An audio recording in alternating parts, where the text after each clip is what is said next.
بسم اللہ الرحمن الرحیم نحمدہ ونصلی ونسلم علی رسولہ الکریم اما بعد۔ میرے عزیزو، وہ ہمارے تمام احباب جو ہمارے ساتھ دینی نسبت پر وابستہ ہیں، جڑے ہوئے ہیں اور باتیں سنتے رہتے ہیں، تقریباً ایک ہفتے سے سن رہے ہوں گے کہ تصویر کشی کے مسئلے پر، اور اسی طرح جو آج ختم بخاری کی جو شکل بن گئی ہے، ایک عجیب قسم کا جشن کا سما ہوتا ہے، اور بقول حضرت مفتی تقی عثمانی ابھی آپ سنیں گے کہ جیسے کہ جشن ہے اور عرس ہے اور مستقبل میں بدعت بننے کا اس کا۔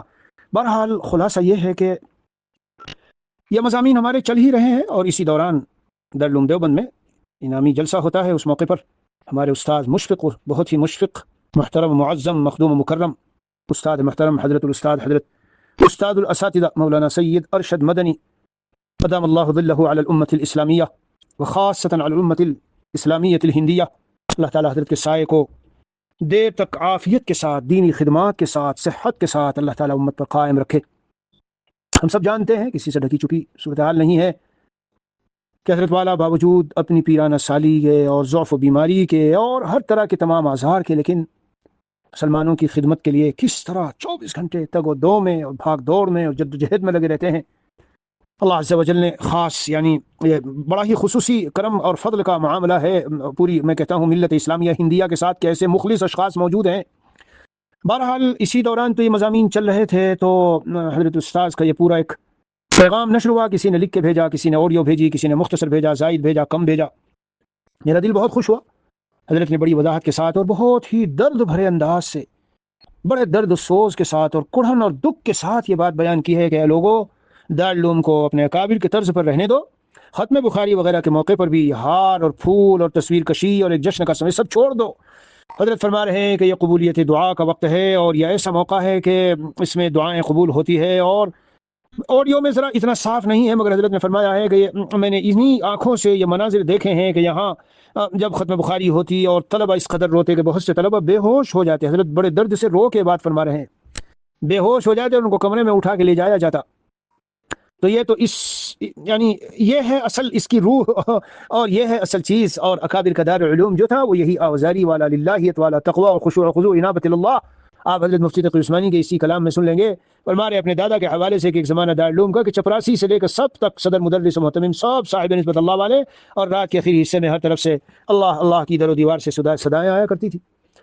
پھر حضرت اسی پہ فرما رہے ہیں کہ تصویر کشی کا کیا حال ہو گیا ہے آج لوگوں میں کہ اس کو کوئی گناہ ہی نہیں سمجھا جا رہا ہے، اس کا جیسے تصور ہی دل سے نکل گیا ہو۔ وہی بخاری و مسلم اور ساری حدیث کی کتابیں پڑھی ہے، اور یہ سب پڑھ کر گویا اس حدیث کو بالکل زندگی سے نکال دیا اور رون دیا ہے، ایک طرح پیروں میں رون دیا ہے، اور مطلب خلاصہ یہ کہ عمل دور دور تک نہیں ہے۔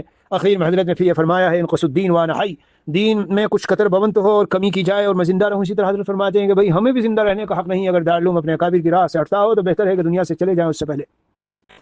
القصہ مختصر درد بھرا ایک پیغام ہے، اور ختم بخاری کا عنوان ہو یا اسی طرح تصویر کشی کا معاملہ ہو، جی ان سب چیزوں پر حضرت نے اس میں کچھ نہ کچھ باتیں کی ہے، تو میرا بھی جی چاہا کہ اپنے سامعین کو سنا دوں۔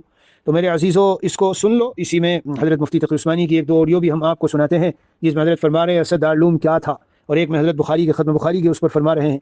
اللہ تعالیٰ بھائی اصل عمل ہے، ہم سب کو عمل کی توفیق عطا فرمائے، اور واقعی معنی میں ہمارے کابر کے نقش قدم پر تقوی و للہیت و انابت اللہ، تضرع و آہ و بکا اور گریہ و زاری اور امت کا درد و غم اور کڑھن، جی یہ جو صفات تھی اللہ ہمیں ان میں اکابر کے نقش قدم پہ چلائے۔ وصلی اللہ نبی کریم وعلی آلہ واصحابہ اجمعین والحمد للہ رب العالمین۔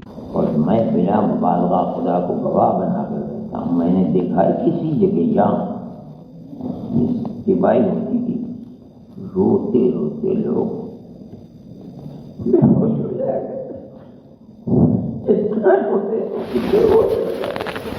لوگوں نے اٹھا کے کپڑوں میں لے جایا گا۔ یہ مجلس سے اکابر اس طرح دارالعلوم کی صورت حال تھی، ایک دفعے نہیں مجھے 2 دفعے کا یاد ہے۔ اسی جگہ ایسا معلوم ہوتا تھا رونے کی وجہ سے کان پڑی آواز نہیں سنائی دیتی۔ یہ مجلس کیا مانگتے تھے؟ کوئی مانگتے تھے کہ ہمیں پیسہ دے دیجیے، ان کا مانگنا اللہ چپ پڑا ہے، ہماری زندگی اس کا مطابق بنا دیا، اور اللہ نے اس سے دین کا کام لیا۔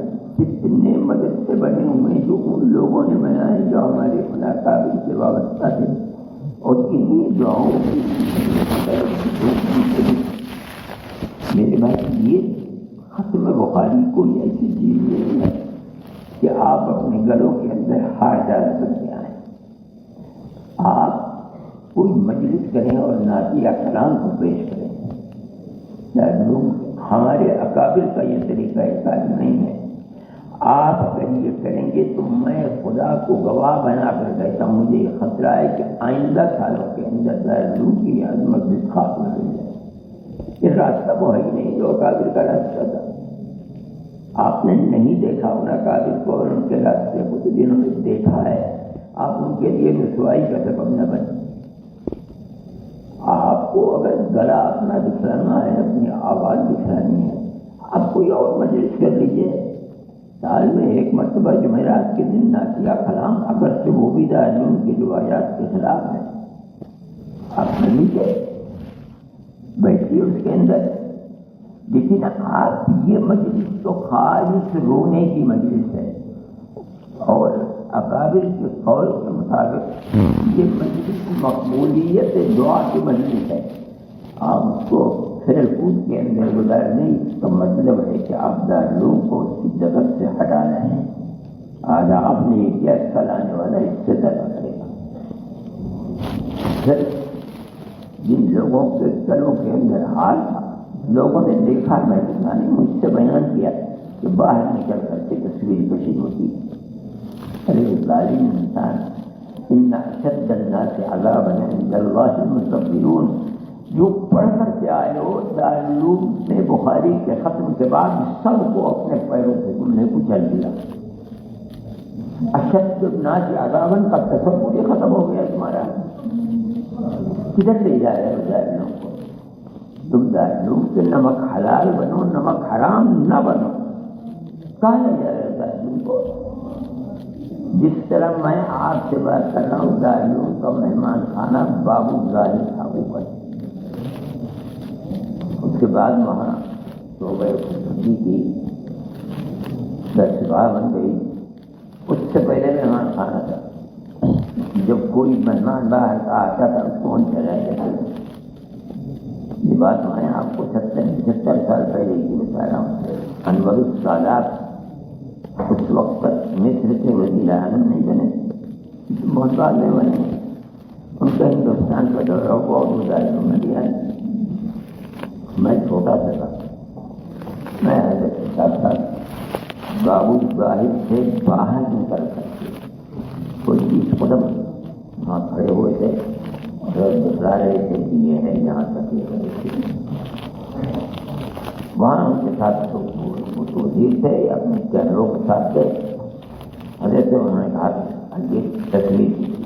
حضرت نے یہی حدیث پڑھی، ان اشد الناس عذابا عند اللہ المصبرون. ایک دم ہٹ کر کے پیچھے پڑے ہو گئے. یہ دارالعلوم کا کردار تھا، اساتذہ کا طریقہ زندگی تھا. ان کی زندگی کا کوئی لمحہ اتباع سنت سے خالی نہیں تھا. ہو سکتا ہے آپ کے ذہن میں یہ بات ہو کہ دارالعلوم آپ سے موبائل چھینتا ہے، لیتا ہے، لیکن آپ یہ سمجھتے ہیں کہ ہمارے اوپر ظلم نہیں ہے.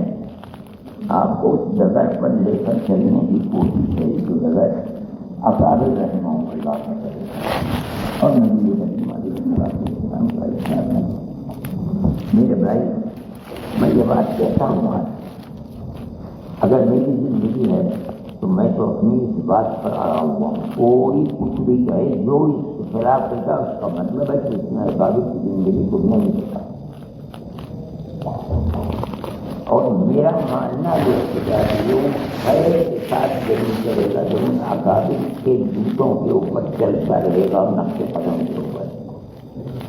اور اگر ہم نے ہمارا کردار، ہماری بدقسمتی ہوگی اگر ہم اس کو اس طریقے سے ہٹا دیتے ہیں. دارالعلوم خیر کے راستے پر نہیں چلتے. اس لیے میں آپ سے کہتا ہوں، اگر میں تو بوڑھا ہو گیا ہوں، میری زندگی چیلنج کی گئی اور میرا تعلق دارالعلوم سے ہے، جتنے دن کا ہے تب نہیں رہے گا. لیکن میں اپنی فرض کو ادا کر رہا ہوں. یہ کہہ رہا ہوں لوگ سن رہے ہیں میری بات کو، ان کے دل کے اندر اس کی قدر ہونی چاہیے کہ دارالعلوم اکابر کے راستے سے ہٹے گا تو دارالعلوم ہے، اور اس کی ذمہ داری کل قیامت کے دن بھی اور دنیا میں ہماری گردن کے اوپر ہوا. ہم نے نصیب کیسے دارالعلوم سے راستے جہاں اور ہم زندہ میں ہم دیکھتے رہے.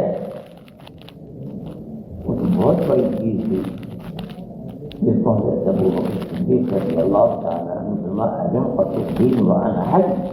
میں کہتا ہوں کہ کیا ہم زندہ رہیں گے اور دارالعلوم اکابر کی ڈگر سے ہٹے گا؟ ہمیں زندگی کا حق ہے، مر جانا چاہیے اس سے پہلے. کچھ عرصے سے ختم بخاری کی تقریبات گلی گلی محلے محلے مدرسے مدرسے اس طرح شروع ہو گئی ہیں کہ مجھے ڈر لگتا ہے کہ کسی وقت یہ بدعت کا رخ اختیار نہ کر لیں. یہ بھی ایک عرس ہوتا جا رہا ہے اور اس کا مجرم میں ہی ہوں کہ شاید سب سے پہلے میں نے فیصل آباد کے جامعہ امدادیہ میں حضرت مولانا نذیر احمد صاحب کے کہنے کی بنا پر ختم بخاری کے اجلاس میں شرکت کی تھی اور کئی سال کرتا رہا. اس وقت تک اتنا یہ کام پھیلا نہیں تھا، لیکن اب ختم بخاری کے اندر باقاعدہ لوگوں کو دعوت نامے چھپوا کر، اشتہار تقسیم کر کے اور پھر لوگوں کو دعوت دے کر اور پھر کہیں باہر سے کسی کو بلا کر ایک باقاعدہ اجتماع جو کیا جا رہا ہے. میری دردمندانہ گزارش یہ ہے کہ اس پر اب ہمیں نظر ثانی کرنی چاہیے. یہ وہ جگہ ہے جہاں سے بدعات کی جڑیں کٹی ہیں کہ نہیں؟ تو اگر یہیں سے اس بدعت کے خاتمے کا بھی اعلان ہو تو بڑی مہربانی ہوگی. یا میں کہتا تو نہیں کہ بدعت ہے، لیکن بدعت ہو جائے گی اگر زیادہ اس کا اہتمام ہوا. کیوں مولانا عبدالغفار صاحب؟ تو اس وجہ سے میری گزارش یہ ہے کہ بھئی آپ ذرا سوچیں، دارالعلوم دیوبند بھی ختم بخاری ہوا کرتا تھا، حضرت شیخ الہند کے بھی ہاں بھی ہوتا تھا، حضرت شاہ انور شاہ صاحب کشمیری رحمۃ اللہ علیہ کے یہاں بھی ہوتا تھا، حضرت مدنی رحمۃ اللہ علیہ کے یہاں بھی ہوتا تھا. کبھی آپ نے سنا کہ ان حضرات نے کوئی بہت بڑا جلسہ کیا ہو ختم بخاری کے لیے؟ اس لیے کہ بعض چیزیں ابتدا میں خوشنما ہوتی ہیں، لیکن آگے چل کر ان کا جب التزام کیا جاتا ہے اور اگر کوئی مدرسہ نہ کرے تو اس کو اچنبے نگاہ سے دیکھا جاتا ہے کہ اس نے ختم بخاری تو کرایا ہی نہیں. تو یہ التزام میں مالا یلزم یہ خود بدعات کی ابتدا ہوتی ہے. تو میری گزارش یہ ہے کہ آئندہ سے میرے سارے اپنے بھائیوں دوستوں سے، مولانا عبدالغفار بیٹھے ہیں یا مولانا بیٹھے ہیں، مولانا ظہور علوی صاحب کے صاحبزادے بیٹھے ہیں، تو ان سب سے میری گزارش یہ ہے اور انشاءاللہ میں اس کو پیغام کو آگے بھی پہنچانے کی کوشش کروں گا کہ اس کو بدعت نہ بننے دیں. دستار بندی ہوتی ہے ہو جائے، لیکن صحیح بخاری کے ختم صحیح بخاری کے عنوان سے جو جلسے ہونے لگے ہیں اس سے میں سمجھتا ہوں کہ اب ہمیں رکنا چاہیے. اور میرے دادا حضرت مولانا محمد یاسین صاحب رحمۃ اللہ علیہ، جو حکیم الامت حضرت مولانا اشرف علی صاحب تھانوی رحمۃ اللہ علیہ کے ہم سبق تھے، یعنی میرے دادا نے اور حکیم الامت مولانا تھانوی نے ایک ساتھ ایک ہی جماعت میں حضرت شیخ الہند رحمۃ اللہ علیہ سے پڑھا تھا. وہ میرے دادا اور یہ بھی فرمایا کرتے تھے میرے دادا حضرت مولانا محمد یاسین صاحب رحمۃ اللہ علیہ کہ میری پیدائش وہ اسی سال ہوئی جس سال دارالعلوم دیوبند قائم ہوا. اور یہ فرمایا کرتے تھے کہ ہم نے دارالعلوم دیوبند کا وہ زمانہ دیکھا ہے جب اس کے شیخ الحدیث سے لے کر چپراسی اور نوکر تک ہر شخص صاحب نسبت ولی اللہ تھا.